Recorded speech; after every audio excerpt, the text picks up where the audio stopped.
Hello, this is Dr. Anju Singh recording exercise 41 from the Lab Manual for Anatomy and Physiology, 5th edition, Allen and Harper. Exercise 41 talks about heredity.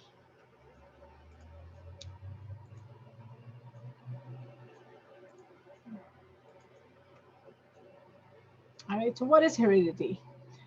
Heredity is the transfer of genetic traits such as hair color, eye color, height, weight, skin color, even personality traits, predisposition and risk for a certain disease, all of that can be inherited from parents to their offsprings generation after generation. So that's your heredity.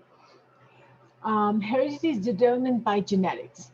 Genetics is the science that studies these principles and patterns governing heredity. And all of that is within the set of organisms, genes, that are located on the chromosomes. Those are your genome. So if you remember from AP1, we did what DNA is made up of. DNA is your deoxyribonucleic acid. And these acids are all linked up together. And with hydrogen bonds, they form a double alpha helix. And they're all wrapped tightly around histones and then really, really condensed together to form your chromosomes, right? So on that DNA, a certain sequence from one deoxyribonucleic acid to another deoxyribonucleic acid, that makes a code. That code codes for a certain trait. That code then becomes the gene. So the gene is a short segment of DNA that are functional for a heritable unit of the DNA, right? So your entire DNA is made up of multiple genes, right? That are on different DNAs. Now a complete set of genes and the alleles, that are the variations of all the humans, that is studied in genetics, that's known as the human gene pool, right? And then in human beings, we are diploid organisms. So our cells have 46 chromosomes, or 23 pairs of chromosomes. Out of those 23 pairs, or out of those 46 chromosomes, 22 pairs, or 44 chromosomes, are homologous chromosomes. Homologous means they match up. So chromosomes are numbered from 1 to 23. So chromosome 1 is the longest chromosome. So they're organized, or they're numbered by their shape and the site of their centromere, right? So the two sister chromatids in pair of chromosome 1 will be your homologous chromosome. The two sister chromatids on chromosome 2 will be your homologous chromosome. One chromatid from chromosome number 1 will not pair with another chromatid from chromosome number 2, right? So the two sister chromatids in the chromosome number 1, that's your homologous chromosome. So your first 22 pairs of homologous chromosomes are your autosomes. These autosomes have all sorts of genes, height, weight, skin color, hair color, eye color, texture, personality, ability to produce certain enzymes like your lactase enzyme, right? Certain people don't have the gene to produce a lactase enzyme. So all of that is coded in these chromosomes. The last pair, the 23rd pair, the last two chromosomes, they are your sex chromosomes. So these are the chromosomes on which the gender, the biological gender, is determined. Now these chromosomes do carry genes for other things besides just sex, all right? But because they are quote unquote predominantly your sex chromosomes, they're known as your sex chromosome. Again, just a disclaimer and a trigger alert for people that this topic is specific and sort of narrow, if you will, for the binary male-female definition based on chromosome. All right, so each gene basically has two or more alternate form. So for example, say hypothetically, say chromosome 1 on its upper end codes for, let's say, hair color, right? So one person may have hair color to be dark brown on their chromosome 1, while someone else could have hair color red on their chromosome 1. So it's on the same gene, it's on the same place on that gene, but it's variation between two different people. That variation or the alternate form of the gene is known as alleles, right? So two different forms or two alternate forms of the same trait on the gene, on the same locus, in the same location on that homologous chromosome, they are known as alleles. All right. So if a pair of alleles on a particular gene are identical, so let's say in this case, uppercase D is denoting a gene that codes for a person having dimples, whereas lowercase d represents a gene for a person who does not have dimples, right? So, and let's just say hypothetically that the gene that codes for dimples is on your chromosome, I don't know, let's say number 5. So if your chromosome number 5, both the sister chromatids have uppercase D gene on them, then you would be homologous uppercase D, uppercase D. If both of those genes on that sister chromosome have lowercase d, that means both of those genes in that sister chromatid, in that pair, codes for not having dimples, then they will both be lowercase d, and the individual will not have dimples. So if both the alleles are identical in a pair, that's known as homozygous. Now be very, very careful not to mix homozygous with homologous. Homologous means the two sister chromatids on chromosome 1 would be homologous chromosomes. The two sister chromatids on chromosome 2 are homologous chromosome. The two sister chromatids on chromosome 3 are homologous, right? So they belong to that same chromosome. Whereas homozygous is between the two sister chromatids. On chromosome 1, one sister chromatid codes for one trait, and the other sister chromatid could code for the same trait or a different trait. If it codes for the same trait, then it's homozygous. But if it codes for a different trait, so again, going back to say, chromosome number 5 that codes for dimples. If one sister chromatid on chromosome 5 codes for dimples, but the other pair, the other chromosome in that pair of chromosome number 5 codes for not having dimples, then it is represented as uppercase D, lowercase d, and the person is said to be heterozygous. That means the two chromosomes are different. Hetero means different. Zygote means, the seed, if you will, is different. The code for the gene is different within the pair. Homozygous means the code for the gene within the pair is the same between the two sister chromatids. So that's homozygous. All right.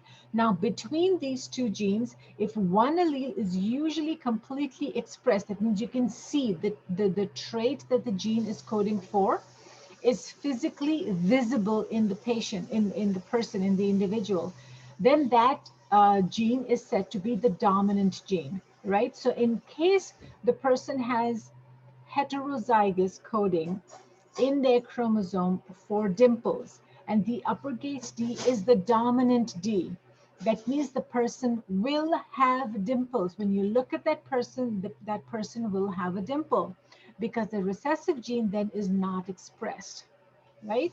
So the other allele, which is not expressed, is then known as a recessive gene. The only condition in which a recessive trait will be visible physically is if both the chromosomes, both the sister chromatids on that chromosome, code for the recessive gene. That means both the chromosomes must be homozygous recessive for that trait to be physically visible, right?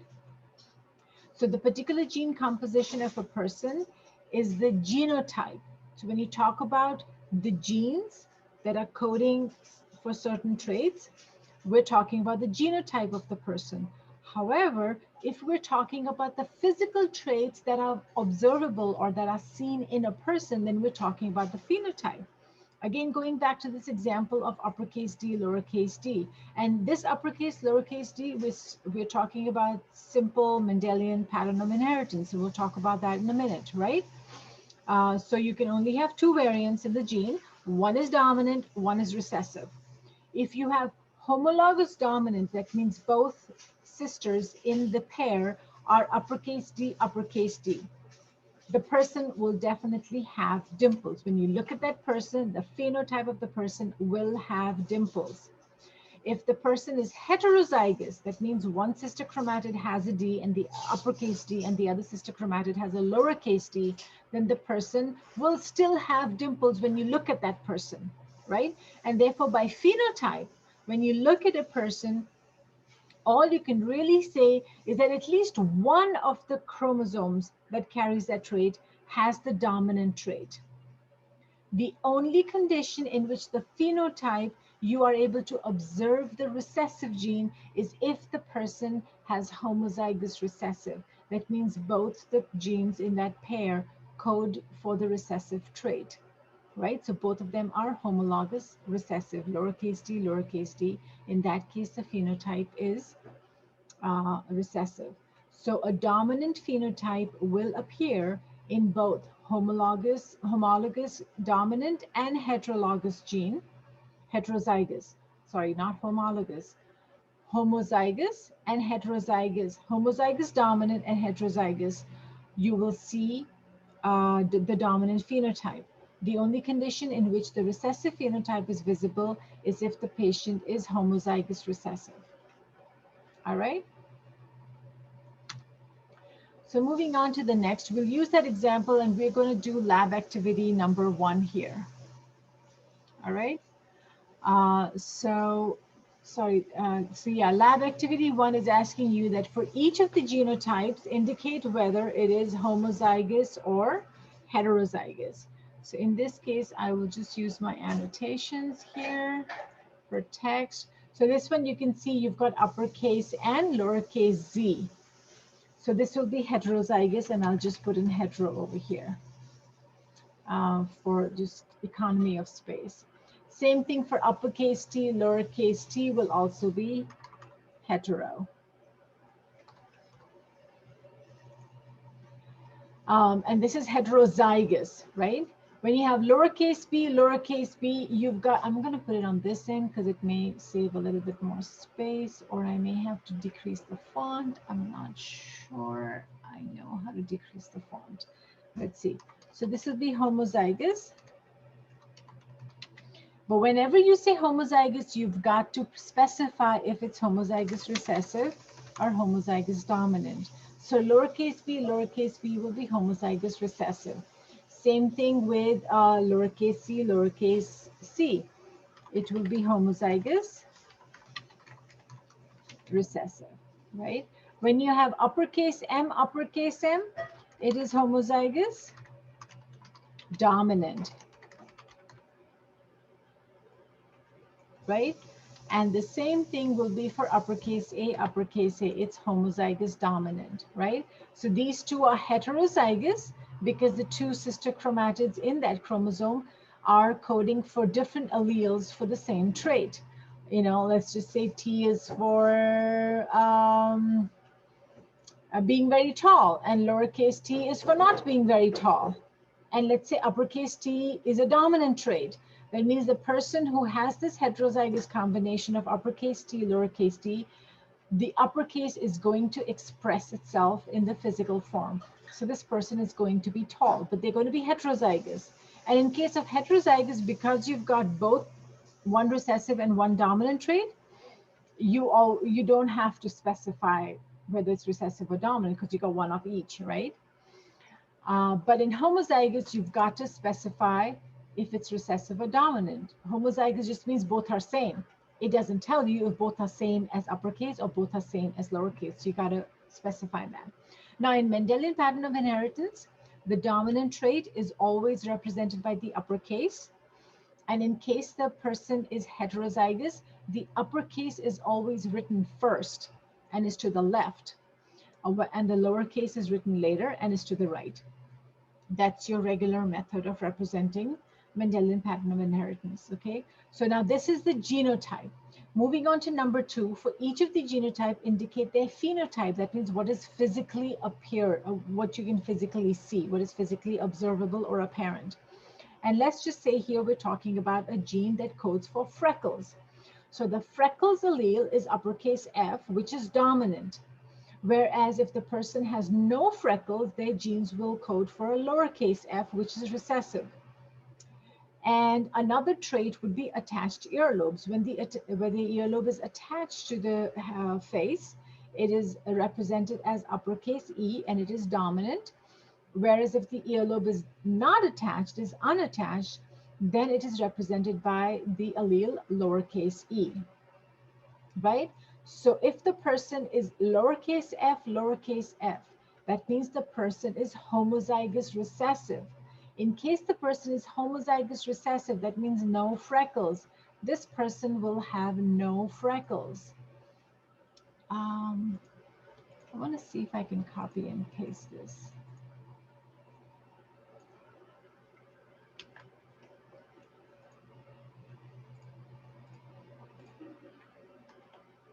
There you go. So in this case, lowercase f, this person physically will have no freckles. However, if the person has uppercase F, in this case, the person will have freckles, right? So uppercase F will have freckles because this is homozygous dominant. So the dominant trait is physically apparent. The third one, uppercase F, lowercase f. This person is heterozygous. The genotype is heterozygous. However, because the person has one dominant trait, the dominant trait will be apparent, right? So physically, you'll be able to see the dominant trait. So this heterozygous person will have freckles.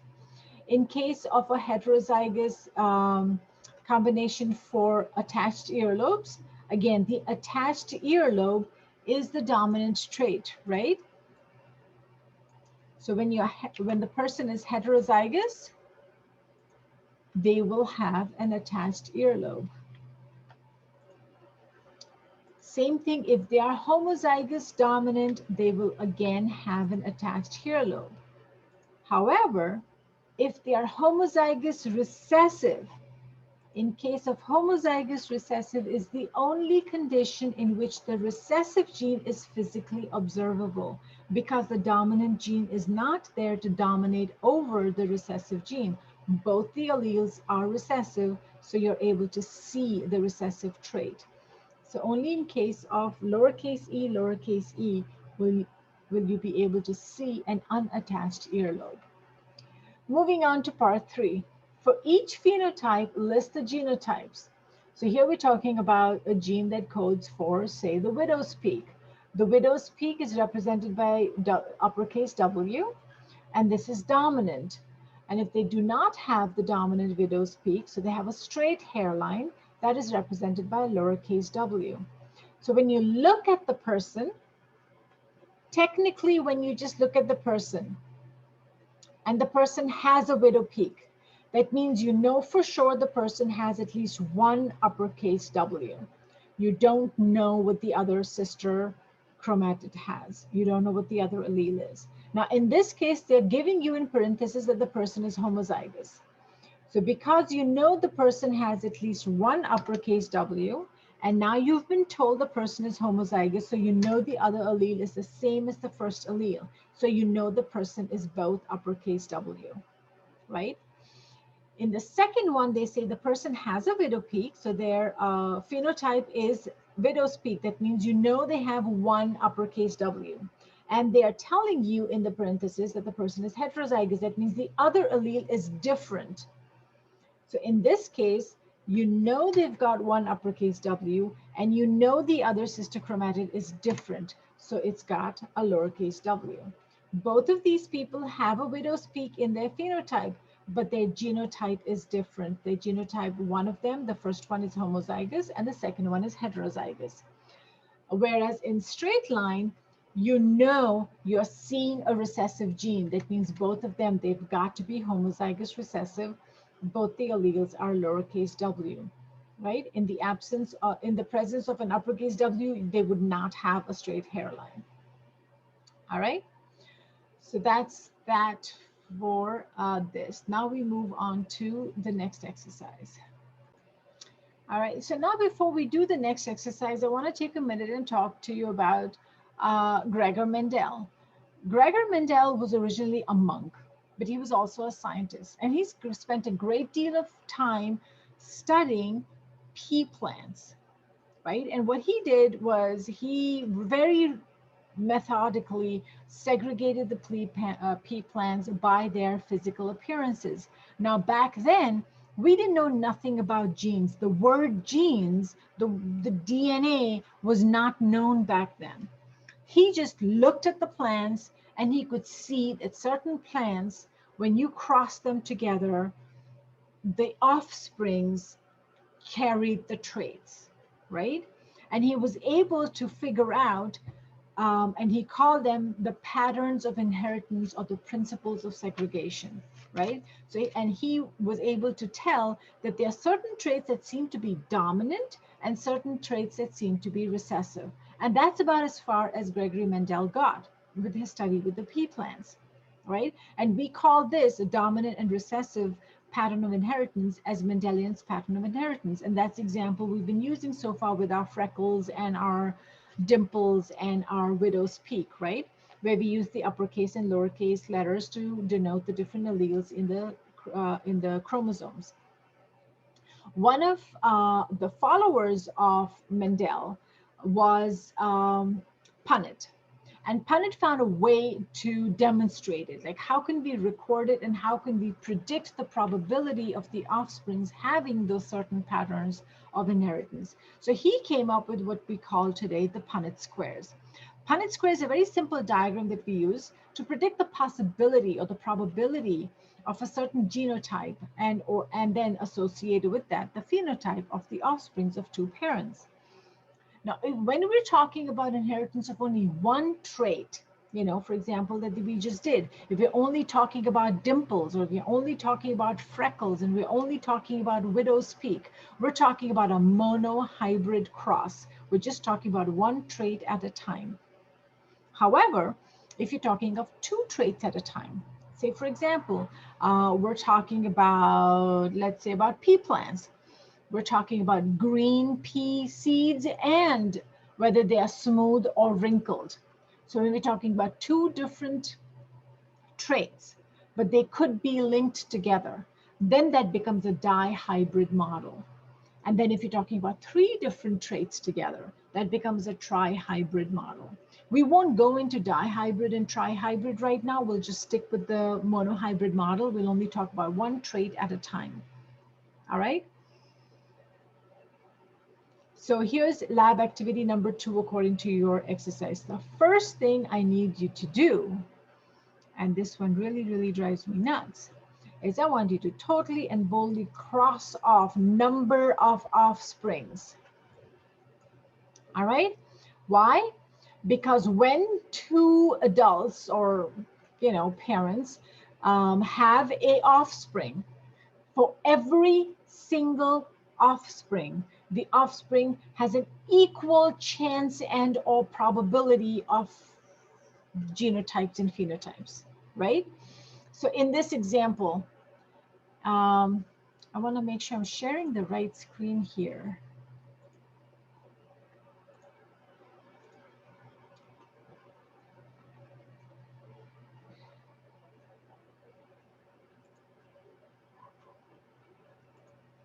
So I did ask you to cross off this number of offspring, right? Why? Because number of offspring, they can have as many offsprings as they want.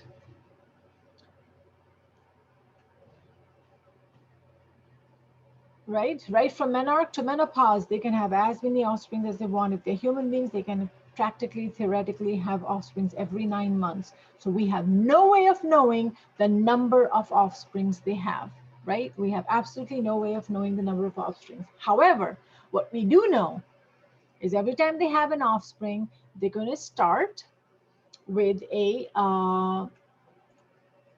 spermatogonium, right? They're going to start with a diploid cell that's going to undergo meiotic division and going to have haploid cells, these haploid cells, right?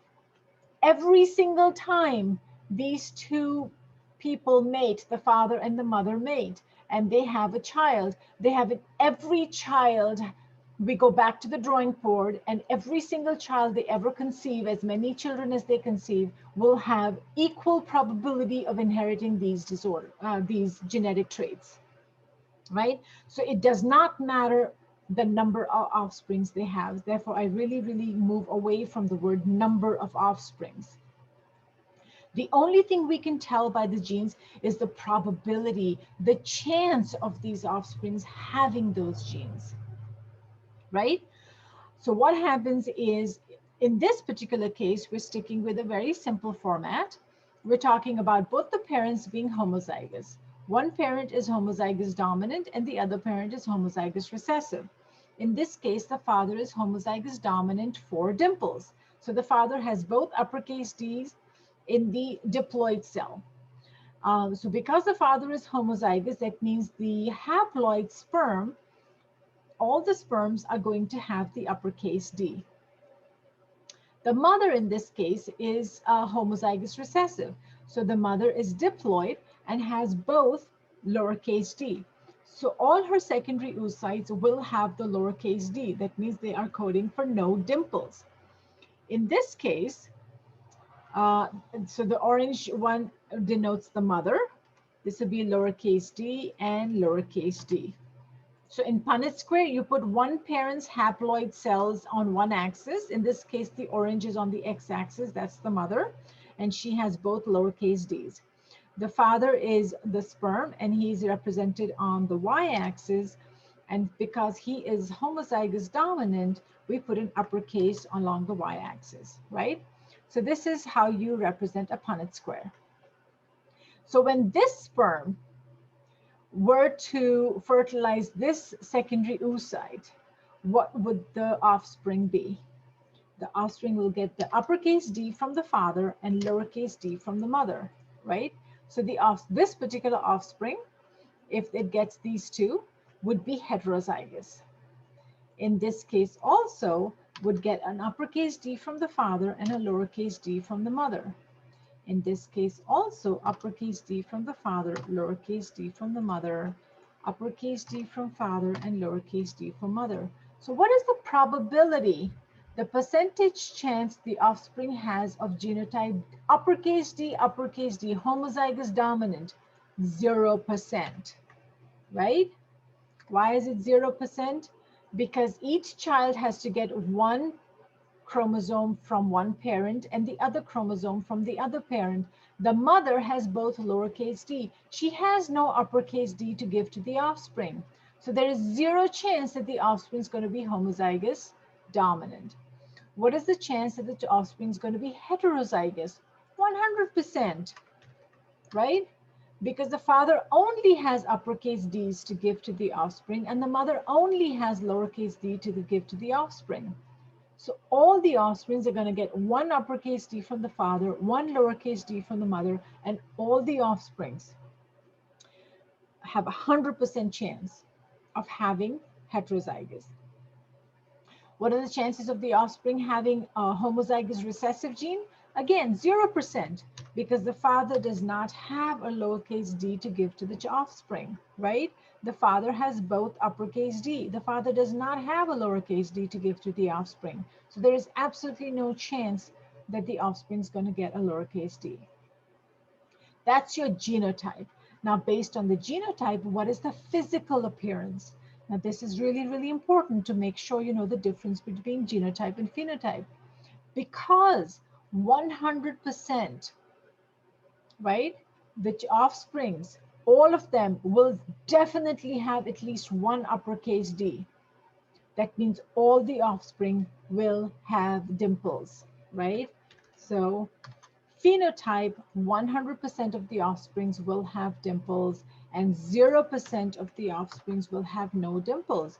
Because in order to have no dimples, the offsprings need to be homozygous recessive, right? Mom's got no dimples. and dad has dimples, right? So here you've got a dad who has dimples and a mom who has no dimples, but 100% of their offsprings will have dimples because dad was homozygous dominant. When one parent is homozygous dominant, you know every single time they have a child, all the children will have at least one dominant gene because the father is homozygous dominant, right? So that's 100% phenotype. We'll move on to a different example after this, right?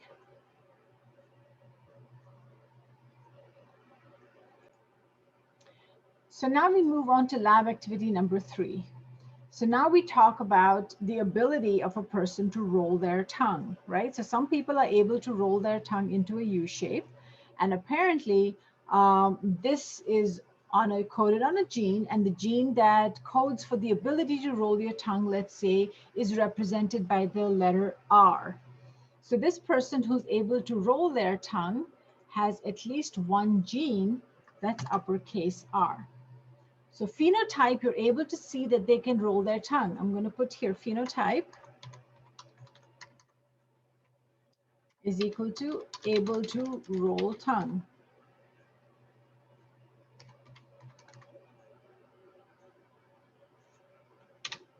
So we know from the phenotype that they're able to roll their tongue. In genotype, and maybe I'll erase this and rewrite it.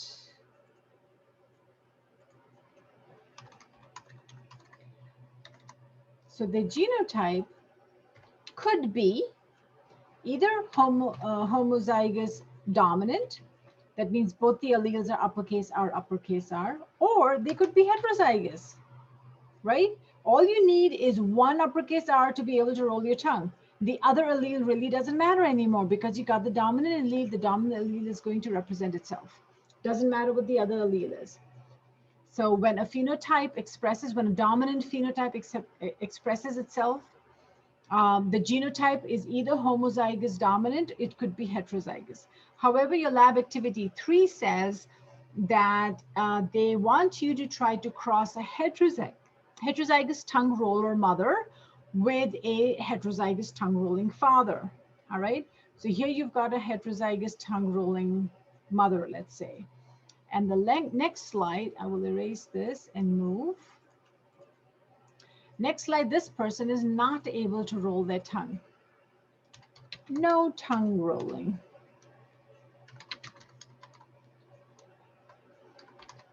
This is your phenotype.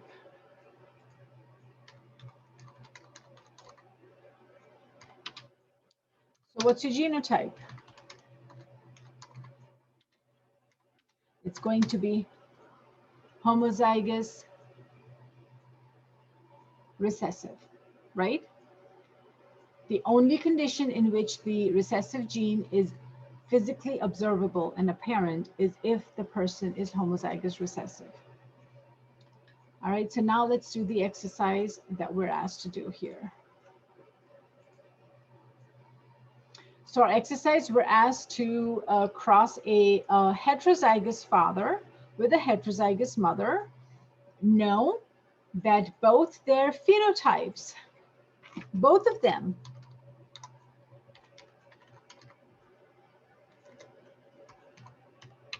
is tongue rolling. They're both able to roll their tongues because both of them have at least one uppercase R. So they're both able to roll their tongues. So in this case, what happens if the father is heterozygous? There's a 50-50% chance that his sperm will either have an uppercase R or a lowercase r, right? Same thing with the mother. There's a 50% chance her secondary oocyte will either have an uppercase R or a lowercase r, in which case we write that here. We write the uppercase first and the lowercase next. Here too, you write the uppercase first and the lowercase next, right? So now if this sperm that carried the uppercase R were to fertilize the ovum that was uppercase R, then the child would be homozygous dominant. However, if this sperm were to fertilize a lowercase r secondary oocyte, the child would be heterozygous. In the chance that the father's recessive sperm were to fertilize the dominant secondary oocyte, the child would again be heterozygous. And similarly, if the recessive gene from the father sperm were to fertilize the recessive secondary oocyte, the child would be homozygous recessive. All right. And once again, I'm going to cross out the number of offsprings. We have no idea of the number of offsprings. They can have as many offsprings as they want. We cannot tell how many offsprings. All we can tell is the probability of these offsprings, right? We cannot detect, we cannot guess, we cannot estimate the number of offsprings they're going to have. So I really, really don't like putting number of offspring. All we can guess is the probability of the offspring, because every time they have an offspring, every single offspring has an equal probability of this distribution. All right, so the percentage chance the offspring has a genotype of homozygous dominant. So out of these 4 possible combinations, only one of them is homozygous dominant. So 1 out of 4 is 25% chance. So the child has 25% chance of being homozygous dominant. Heterozygous, 2 out of 4 can be heterozygous. So the child, there's 50% chance the child is going to be heterozygous. And again, 25% chance that the child is going to be homozygous recessive, because only 1 out of 4 squares here has both lowercase r. That's your genotype. However, when we talk about phenotype, as long as the child has at least 1 uppercase r, the child is going to be able to roll their tongue. So in this Punnett square, 3 out of 4 boxes have at least 1 uppercase r. That means that they have 75% chance that their children are going to be able to roll their tongue, right? 75% chance, and only 25% chance that their children are not going to be able to roll their tongue, right? Because for phenotype, all you need is at least 1 uppercase r.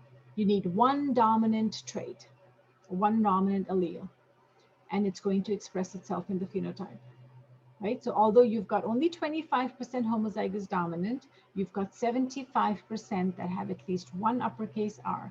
So 75% of phenotype of the child being able to roll their tongue. So with that, we complete our Mendelian patterns of inheritance, and we move on to non-Mendelian patterns of inheritance. The first one in the non-Mendelian pattern of inheritance is known as incomplete dominance.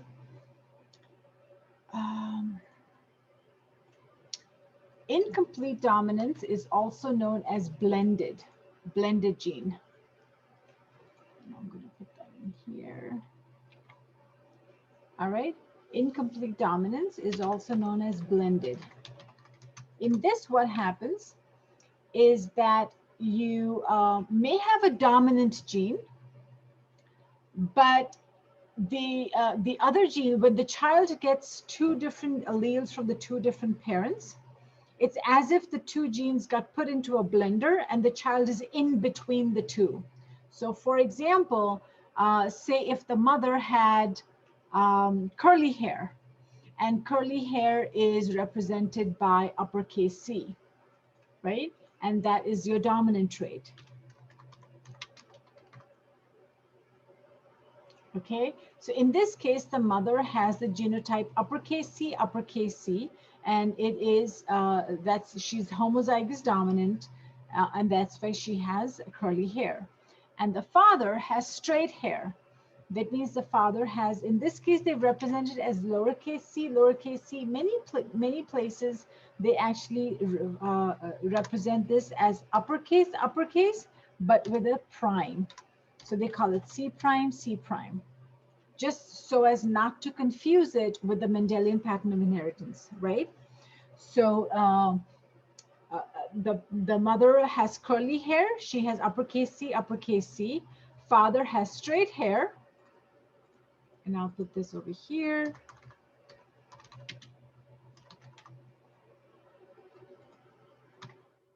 Father has straight hair represented by C prime, C prime, instead of lowercase c, because then this gets mixed up with Mendelian pattern of inheritance.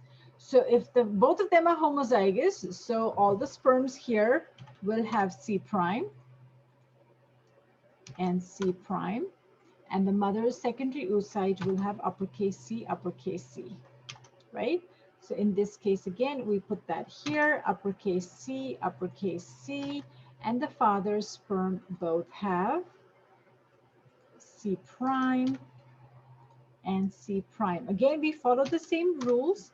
Uppercase C, or the so-called dominant trait, is written first, and the C prime will then be written to the right. All right. So in this case, again, the children will all be C, C prime. So all the children will be heterozygous, but that's your genotype.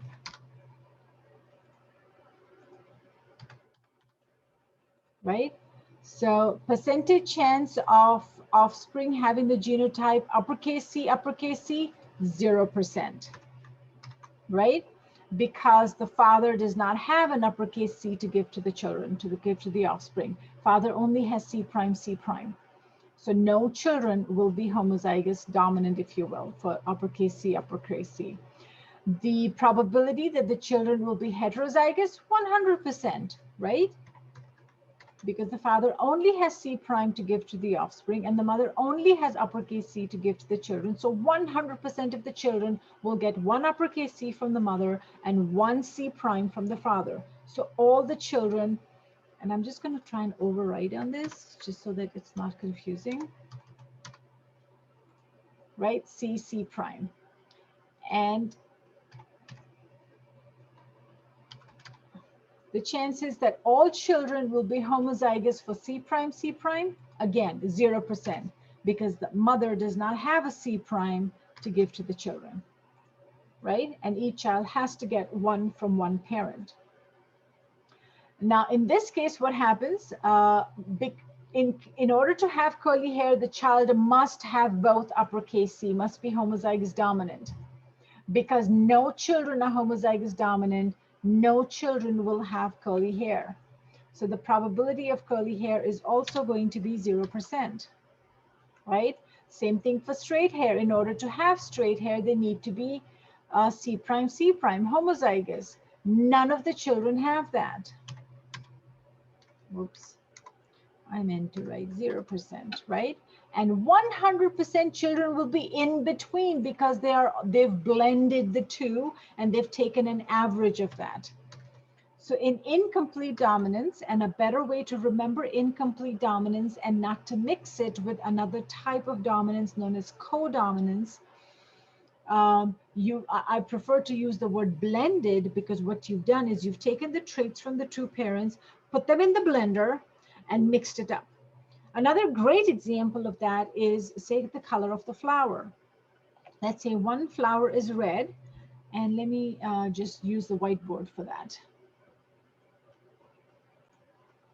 All right, so another great example for incomplete dominance or blended is if you have a red flower and it codes for, let's just say the gene that codes for red flower is R, right? So a red flower could be homozygous dominant, or it could be heterozygous R prime. And a white flower would be R prime.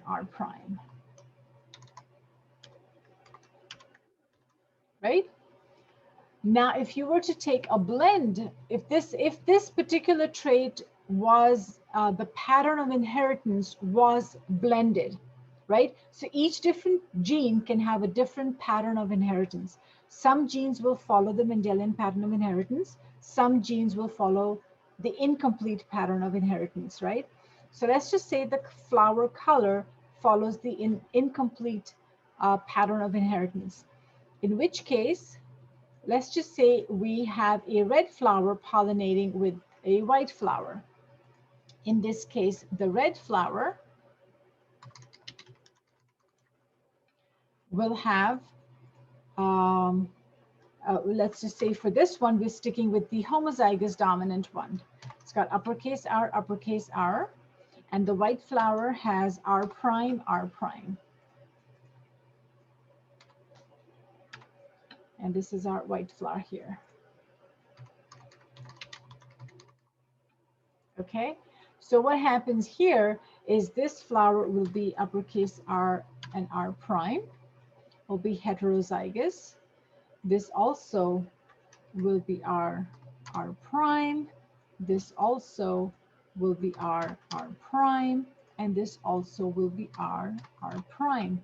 What's going to happen here is that 100% of these offsprings will be in between red and white.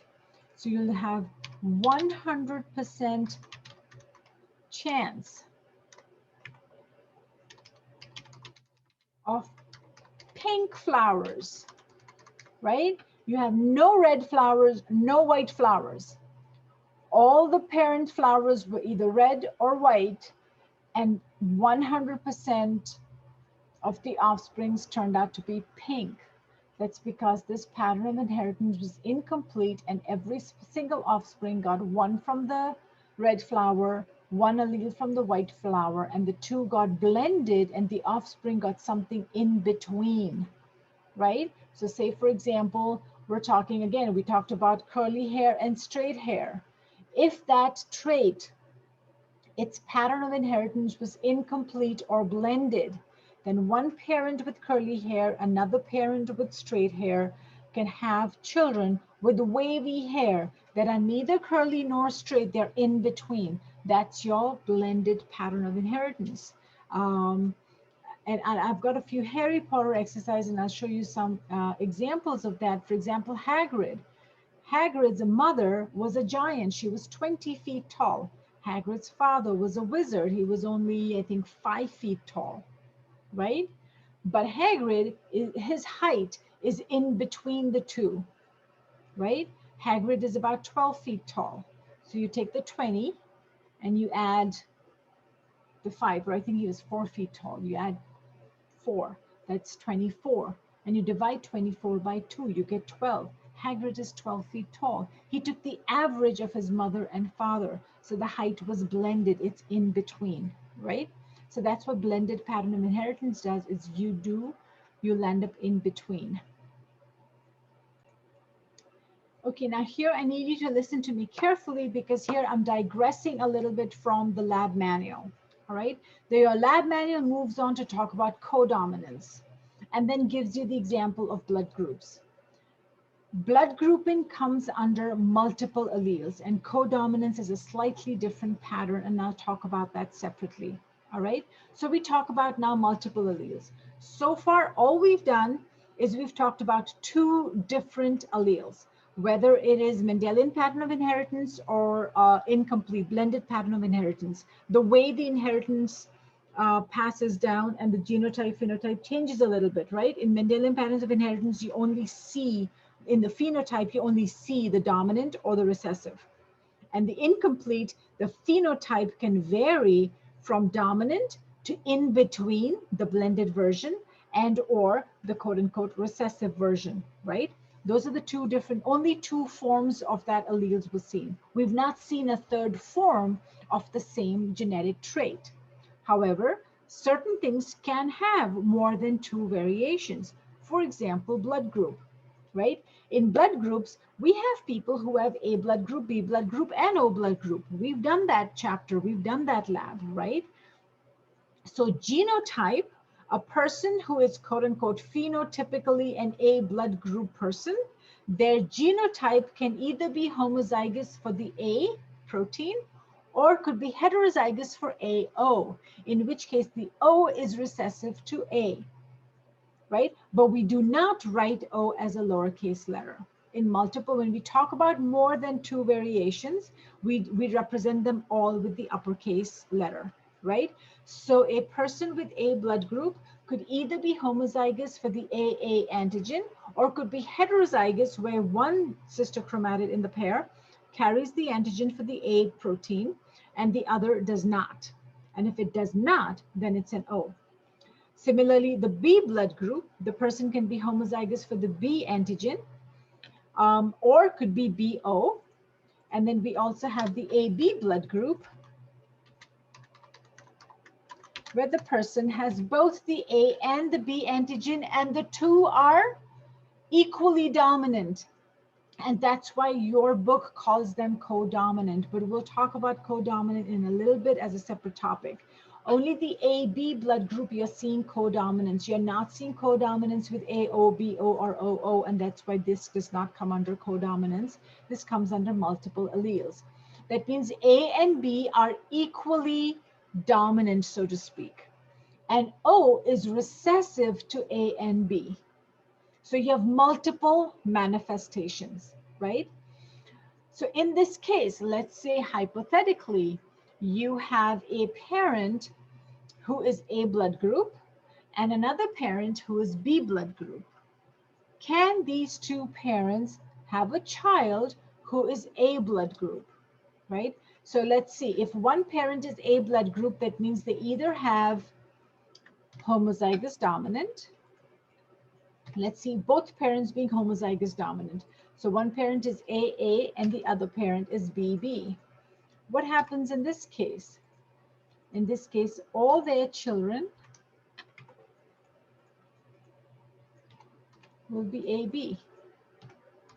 So if the parents are both homozygous dominant, they have a 0% chance of having a child with O group, right?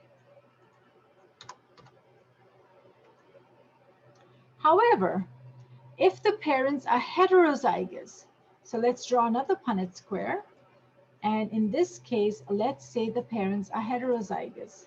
Both the parents are heterozygous.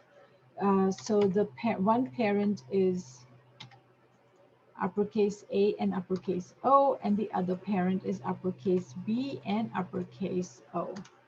In this case, the children can be either AB or BO or AO. Again, remember the dominant genotype is written first, and O is recessive compared to A and B, so O is always written later, AO. So only if both parents are heterozygous,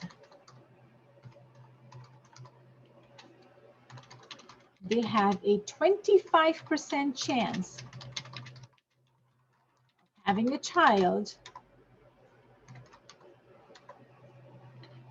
and I can't read what I'm writing here. Okay, so if both parents are heterozygous, they have a 20% to 25% chance of having a child with, whoops,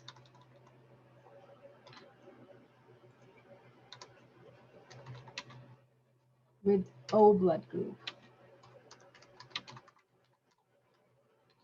Got it?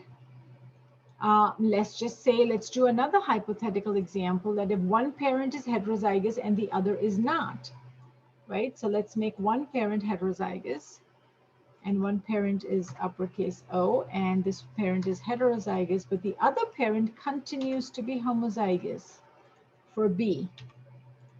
In this case, what happens? They've got AB here, they've got BO here, they've got AB here, and they've got another BO here. So in the first example that we did, where both the parents were homozygous for A and B blood group, they had a 0% chance of O group, but they had 100% chance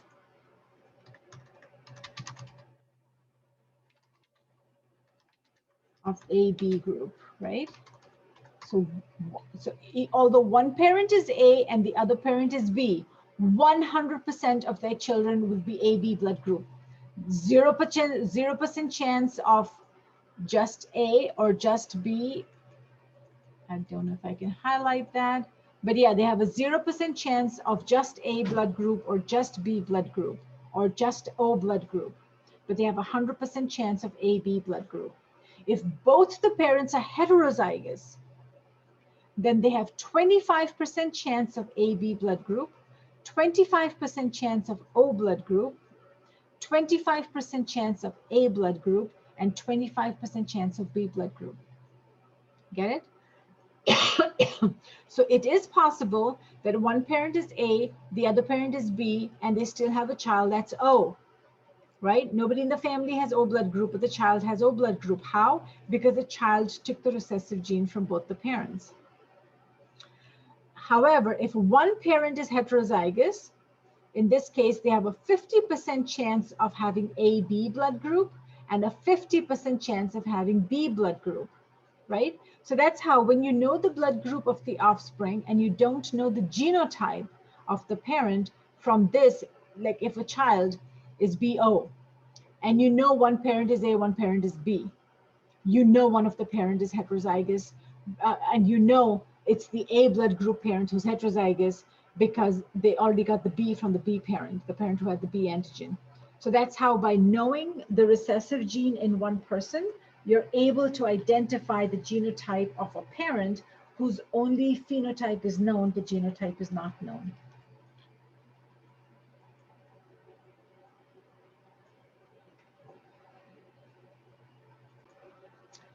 So again, making sure that we know that when we talk about blood groups, you're talking about multiple alleles. We are not talking about codominance like your textbook does or your lab manual does. For sake of completion, we'll complete lab activity number 5, which talks about blood groups. And so here we have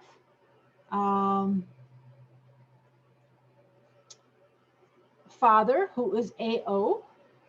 So the sperms will either be A or they will be O, right? So we'll put that here, either A or O. Mother is BO, she's heterozygous B blood group. So her secondary oocyte will either be B or O. So we put that here.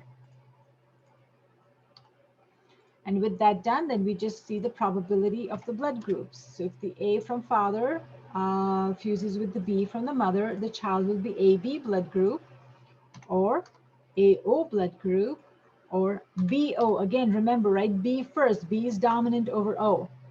So B gets written first. Or the child can be OO.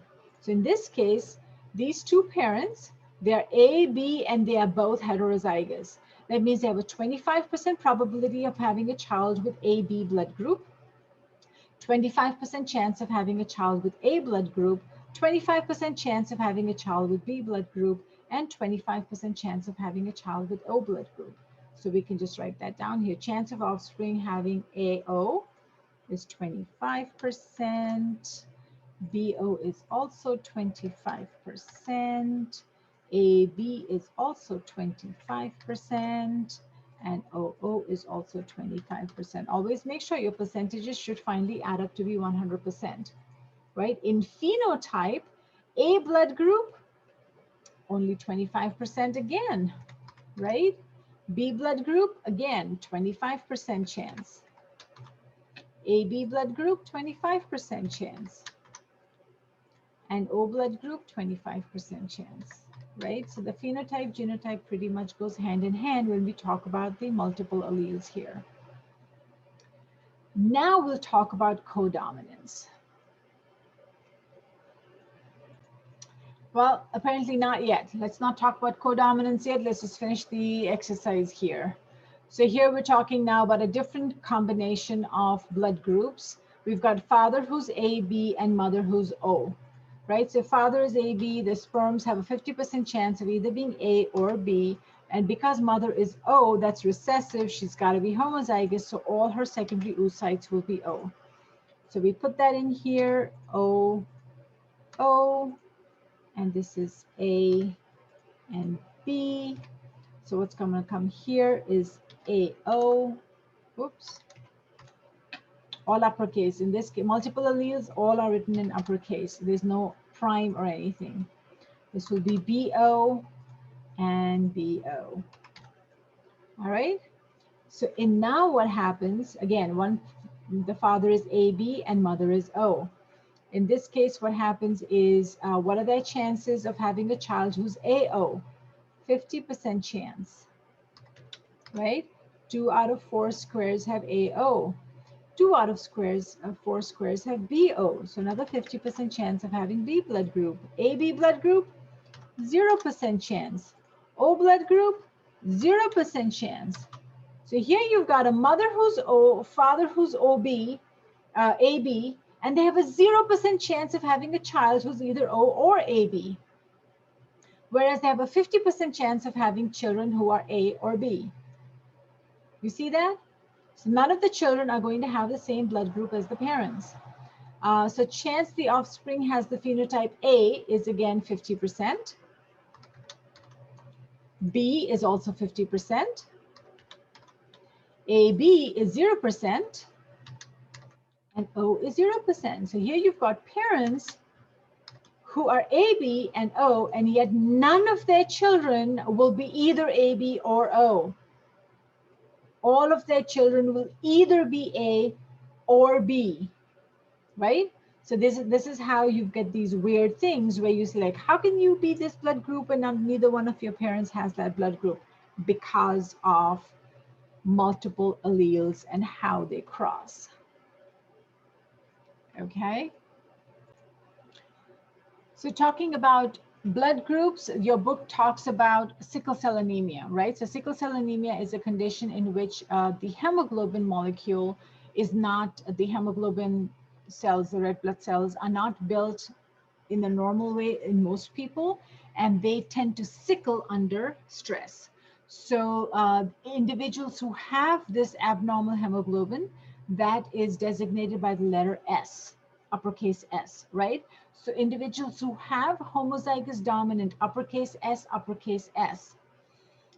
they produce the abnormal hemoglobin. And what happens is when the oxygen levels and the red hemoglobin levels is low, for example, at high altitude or when they're doing exercise or something, these cells will tend to crystallize and become sickle-shaped. And that sickle-shaped cell then causes all of the clinical problems associated with sickle cell anemia, right? And if it's untreated, these people can die at a very early age. The normal hemoglobin is designated with uppercase A, right? So patients who have both homozygous dominant AA hemoglobin, they have normal red blood cells. However, you can have people who are heterozygous. So they can have one allele with uppercase A and one allele with uppercase S. So they would be heterozygous. In these individuals, they carry the sickle cell trait, but they do not have the disease, right? So they become carriers of the disease, if they will. So half of the hemoglobin is normal and half of their hemoglobin cells can sickle. So these people are usually healthy. However, some of them may experience some symptoms of sickle cell disease. But the interesting thing is that these people who have the heterozygous trait, that means they have 50% of half their hemoglobin is normal and half is sickle cell or abnormal, they are resistant to malaria, right? So in the regions of the world where malaria is a problem, these heterozygous individuals have a survival advantage. They have an advantage, and more of them with the SA genotype survive compared to others, compared to the ones who have the normal, the AA genotype, right? So people with sickle cell anemia already have a lower life expectancy because they cell sickle, they don't carry oxygen, they have all of these other problems. They don't tend to live long anyway because the hemoglobin is abnormal. And people who have the normal hemoglobin get infected with malaria and die, right? So geographically, people who have the heterozygous trait have a survival advantage because they are resistant to the malaria, and because they have some healthy hemoglobin, they are able to stay alive and not be sick all the time. So let's do a Punnett Square exercise of a father who's heterozygous. So he's got 50% chance of his sperms are going to have, and I'm just going to use the acronym, the letter S to represent the sperm that carries the defective hemoglobin and the sperm that carries the normal hemoglobin gene, right? So the 50% chance that the sperm will have the S, HBS, and 50% chance that the sperm will have HBA. The mother, who has both uppercase S, right? So she's homozygous for sickle cell anemia. So we'll put that in here, S and S, and father is heterozygous for S and A, right? So what happens here is this one will be SS, this will be SS, this will be AS, whoops, and this will also be AS. So they have a 50% chance of having children that will have sickle cell anemia, like the mother, and they have 50% chance of having children who'll be heterozygous, like the father. So percentage chance of offspring having genotype SS is 50%. Chance that the genotype is going to be SA or heterozygous is again 50%. And AA is 0%, right? 0%. Nobody, only one parent has an A to give to the offspring. The other parent doesn't have an A to give to the offspring. So chances the offspring will have sickle cell anemia, 50%. Sickle cell trait will again be 50%. And children that are normal, 0% chance, right? And that's the problem with if one parent is homozygous dominant, that means you know all the children are going to get at least one dominant trait.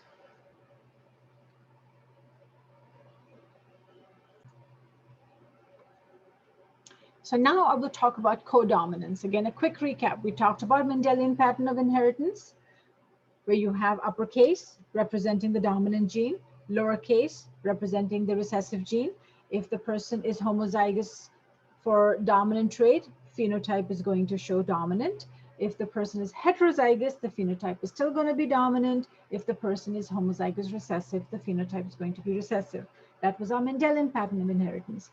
Then we did the incomplete or blended pattern of inheritance. Blended means you took the two traits from the two parents, put them in a blender, and you got something in between. Right? You took a red flower and a white flower and you got pink flowers. You got something in between. You took curly hair and white hair, curly hair and straight hair, and you got wavy hair. You got something in between. That's your blended pattern or incomplete pattern. Then we talked about multiple alleles, where you've got more than two possible variations. You got A blood group, B blood group, AB blood group, O blood group. You got technically 4 variations with just 3 different alleles, right? So those are the 3 things we've done so far. Now we come to codominance. Co means both are equally dominant, which means if you've got a red flower, which is represented, let's say, by RR.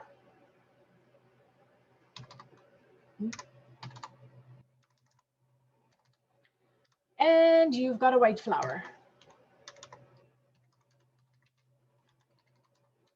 which is represented by WW. Now you notice here, everything is in uppercase R and uppercase W. Why? Because they are co-dominant. They are equally dominant. Nothing is recessive to anything, right? So when these 2 flowers cross, what are you going to get?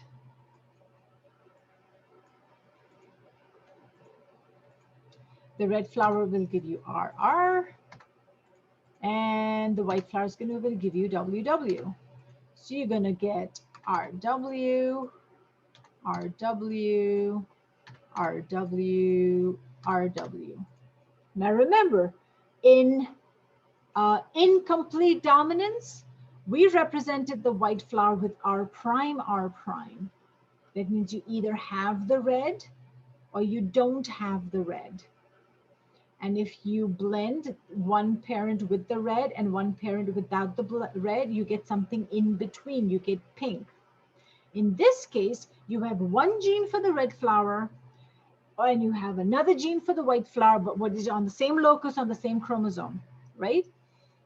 So you got 2 genes and they're both dominant. In this case, what happens, you're gonna get a flower that has red and white patches on it.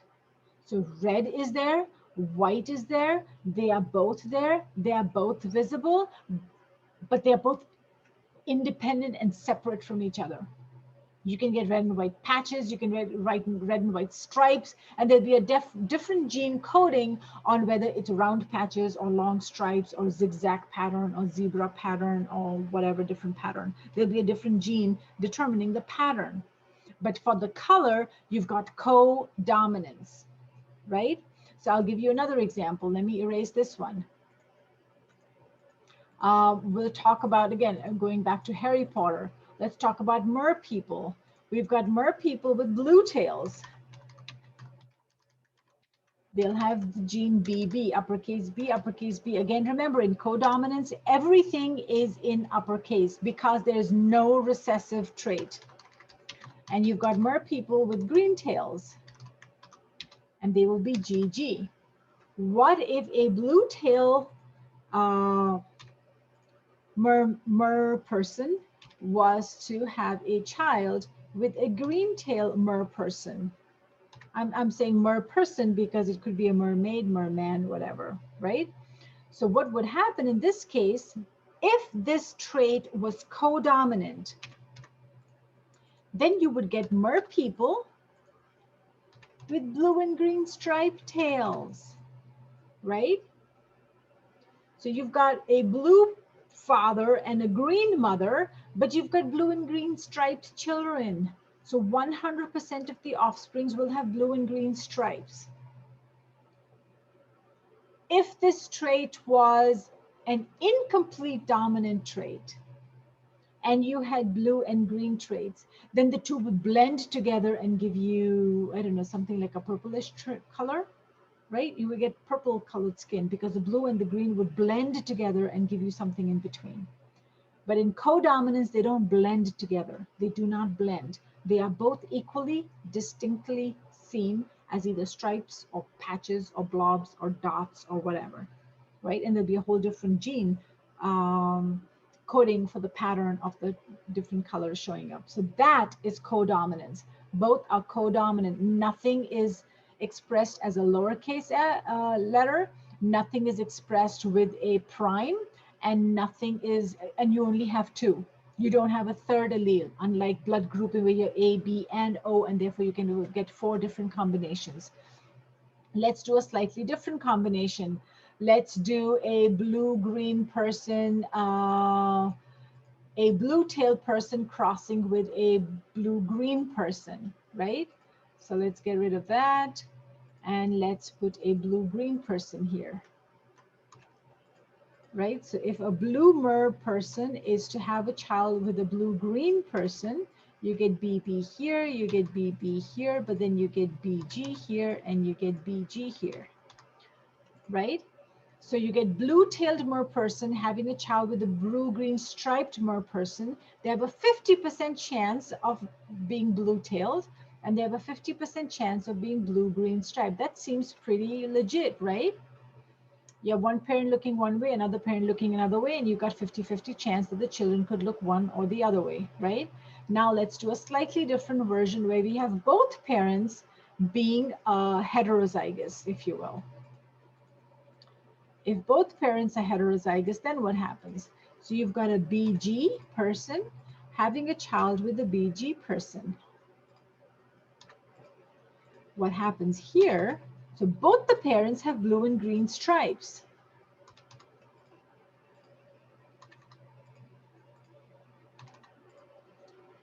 Both the parents look similar. They both have blue and green stripes, but they have 25% chance of having a child who's only blue. And they have a 25% chance of having a child who's only green. And they have a 50% chance of having a child who's like them, blue and green stripes. So you see how parents can look one way and yet have children that look quite different from them. It's because of heterogeneous genotype, heterozygous genotype. All right, so now we come to kind of sort of the last part of this, the X or the sex-linked inheritance, right? So we talked about the autosomes, the first 22 pairs that carry all these characteristics, you know, skin color, hair color, eye color, skin texture, height, weight, enzymes, proteins, yada, yada, yada, you know, your predisposition for diabetes and hypertension and cystic fibrosis and all of that other stuff. Now we talk about that 23rd pair, the last pair, the sex chromosomes, right? What happens with that last pair is that females have two X chromosomes. The X chromosome is a larger chromosome, whereas the Y chromosome is about 1/3 the size of the X chromosome. So the Y chromosome does not have a lot of the genes that are carried on the X chromosomes. So those genes or those traits that are carried on the X chromosome, but do not code for gender, right? So you have certain locuses on that gene that code for gender. That's why they're called sex chromosomes. But other parts on that gene code for other things that are not specifically related to your gender.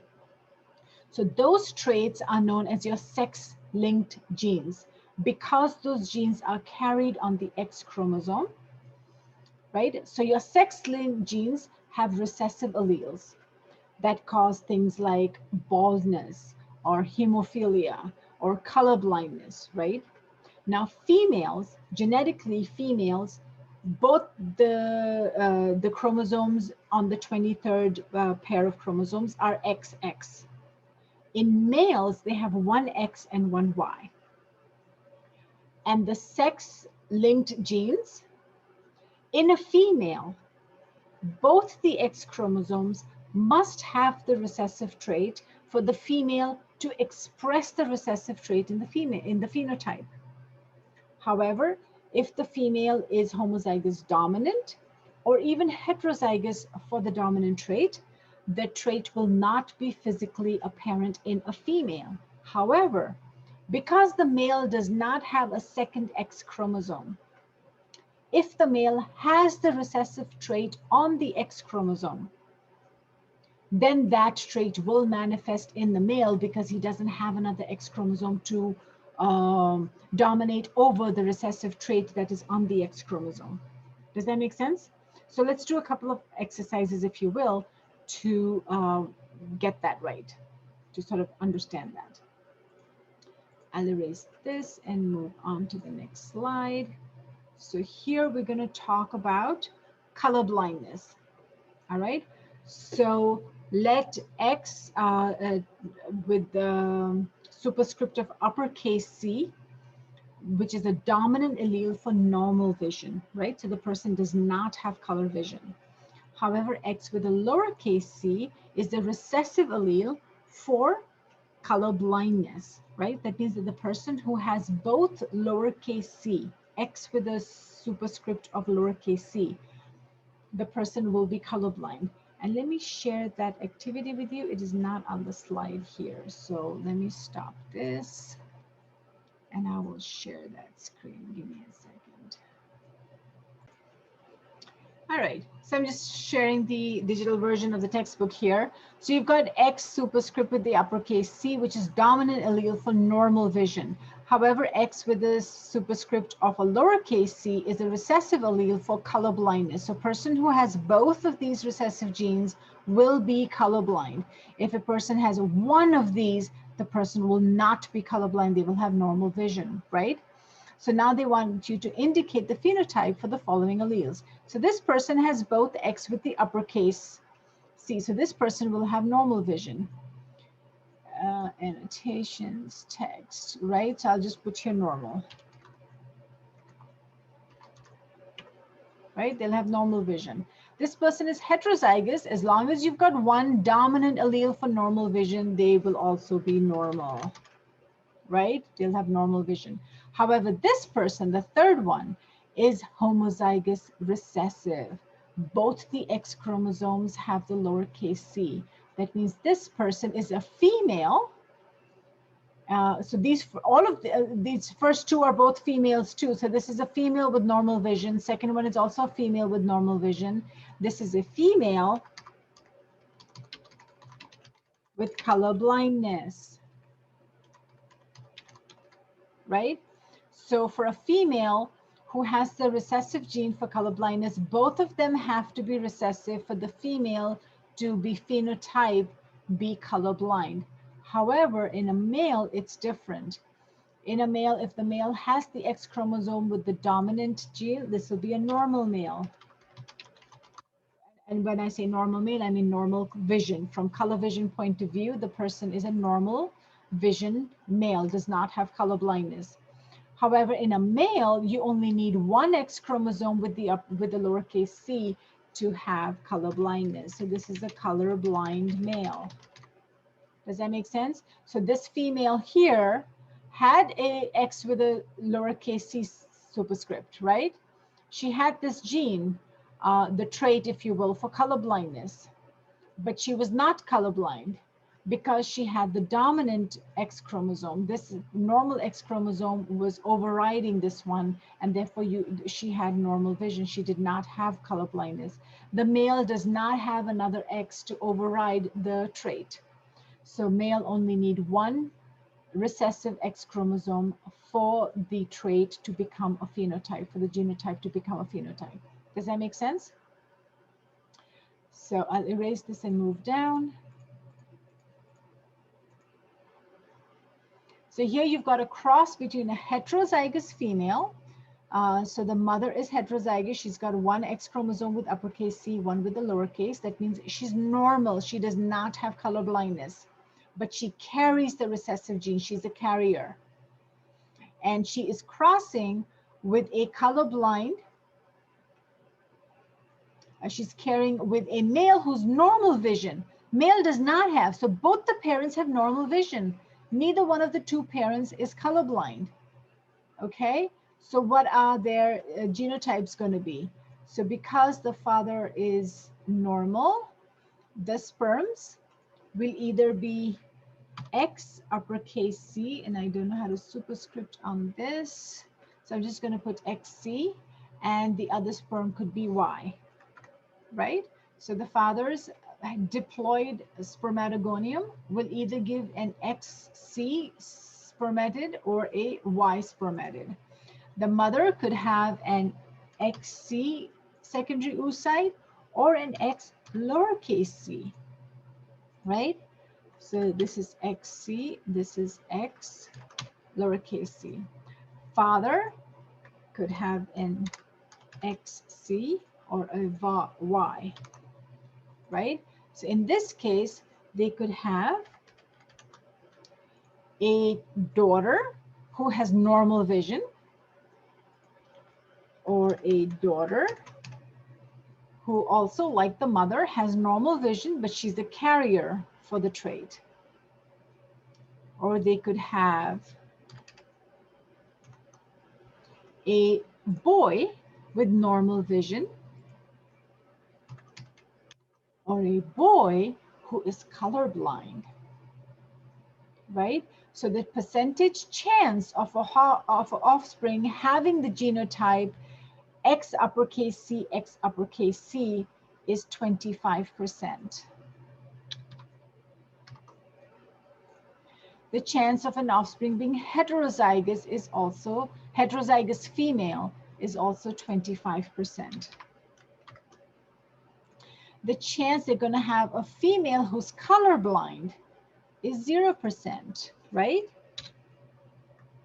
Because the father did not have the colorblind gene to give to the daughter, right? Only the mother had one trait to give. But for a female to be colorblind, she needs both the genes from both the parents to be with the lowercase c. In this case, we don't have any. Chances they're going to have a male child with normal vision is also 25%. And chances they're going to have a male child who is colorblind is 25%. Again, always make sure you add up to 100%, right? These four squares add up to 100%. So you can have 5 different possible outcomes, out of which these 4 are the outcomes, and these, there's 0% chance of having a female with color blindness. And so you take the same phenotype, genotype and put them into phenotype. Female with normal vision would be this, would be 25%. Female who's a carrier would also be 25%. Female who's colorblind is 0%. And male with normal vision is 25%. and male who's colorblind is also 25%, right? So here you've got two parents who do not have color blindness. Now, clearly somebody in the family had this trait. That's how the mother got it. So somebody in the previous generation could have been colorblind. This generation, the mother and father are not colorblind. So color blindness has skipped this generation, but there was a carrier in the family. And then it got carried over, and the next generation sees a child with color blindness. That's how X-linked traits, X-linked disorders can skip a generation and are then visible at in the following generation.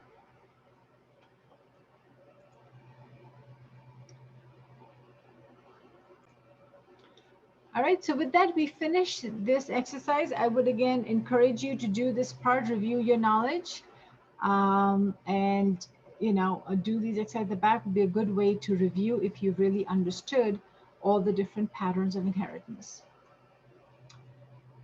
All right, great. Thank you.